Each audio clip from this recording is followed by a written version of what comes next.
it's Rebecca here from Precious Pages Papercraft, and today I'm designing a layout for Bramble Fox using some of the new goodies from the store.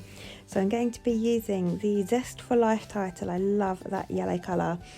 Also a couple of the bumblebees and one of the new background stencils, and I think I actually bring in another stencil as well. But this is that gorgeous Zest for Life title. I absolutely adore that.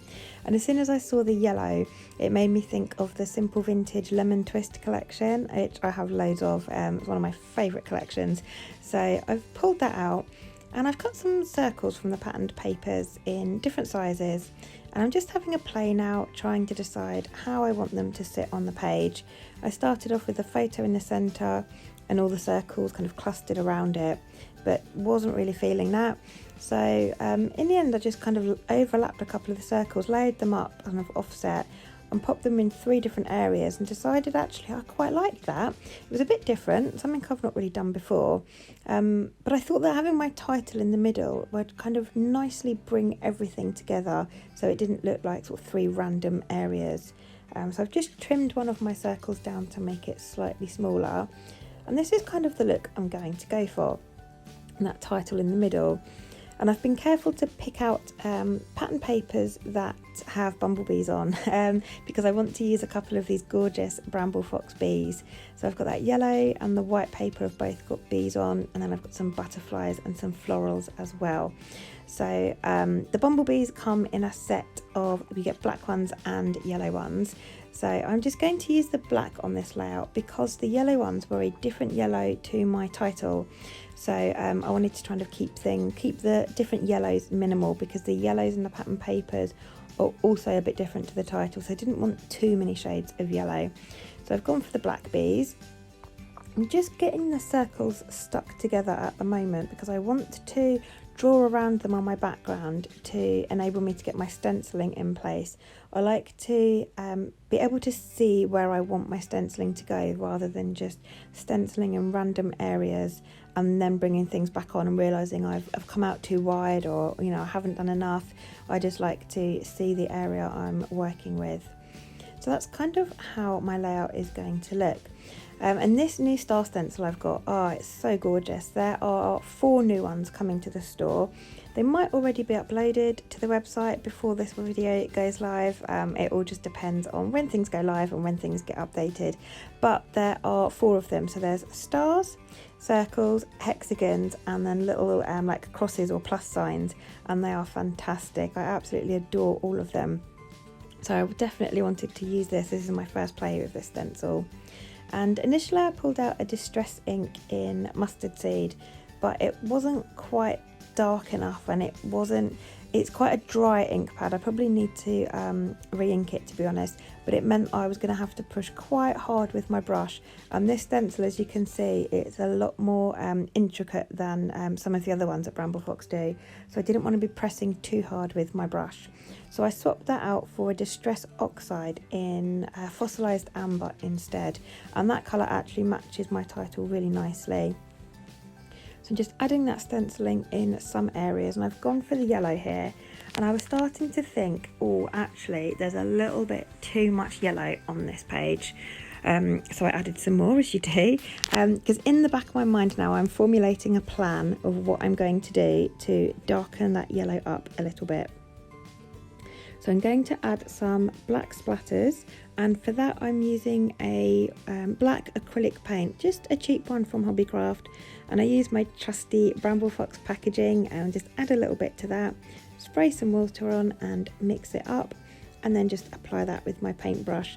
And because I've got those circles drawn on and I've got my stenciling, I can see the areas that will show and the areas that won't. So I'm just focusing there with those splatters on the areas that I know will show, trying to get them kind of even and around the edge of the page. And now I know I'm going to add some more stenciling at this point, so it's a case of just drying those splatters before I can add that on. And I've pulled out another stencil by Bramble Fox. This is Fox Cut number 53, I believe. And I've used this once before, and I absolutely adored how it looked on my background.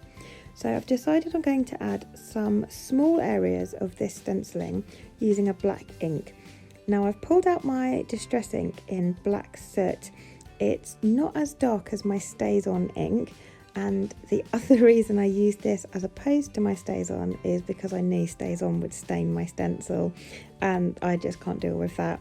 So I've used my distress ink, and I've not pressed too hard, so it's not really black stenciling, it's sort of almost grey if I'm honest, but it just breaks up that yellow a bit and brings in a bit of a darker tone in some areas, and I really love how that looks.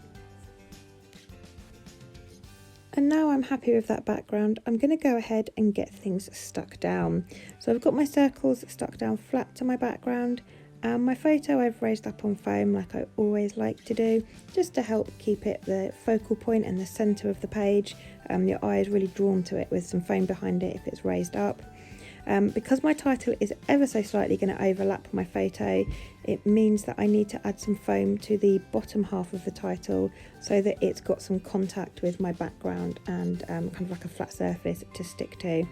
So I've added some foam pads behind that and then got that stuck in place with glossy accents, and I've just added my bees there as well with my glossy accents. And I love how this is looking. I'm actually not going to add a great deal more because I don't want to cover up all that stenciling, and I just love the minimalistic look of the page. All those lovely bright colours look really fresh against the white background. So I've just pulled out some of the floral die cuts from the Lemon Twist collection, and I'm actually just tearing the flower heads off of some of them because I don't want the whole thing, I just want a couple of flower heads.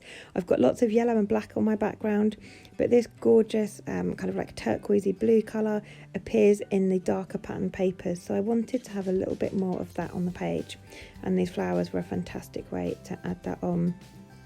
So I've just added a flower head and then a couple of like little foliage bits behind each of the floral cluster, the circle clusters. So I've got 3 areas. So this page is kind of like a triangle. I've got a triangle of circles, and then I've got the triangle of florals as well. And I'm just going to finish the page off with a couple of butterflies from the collection. And I'm raising the bodies up on foam pads and leaving the wings flapping free just for a bit of dimension, and it helps to keep them looking realistic. Once they go in an album they'll flatten out a bit, but if I ever want to bring this out and frame it or anything like that, I can just fluff those wings back up, and that's the finished layout. So I hope you've enjoyed this and the process, and it's given you some inspiration. I absolutely adore these new products that have come into the store recently. Morag has certainly been very busy, and I love how this one looks with the Lemon Twist collection, just so fresh and lovely. So thank you very much for joining me. I'll leave some links in the description box below for you to our Bramble Fox website, to our Facebook group Bramble Fox Friends, and also for our Foxbox subscription. So do head on over and check out the details of that. That is our monthly subscription box where you get a monthly box of goodies through your door. So I'll leave those links in the description below for you. But thanks for watching. I'll leave you with the last couple of close-ups, and I'll see you next time.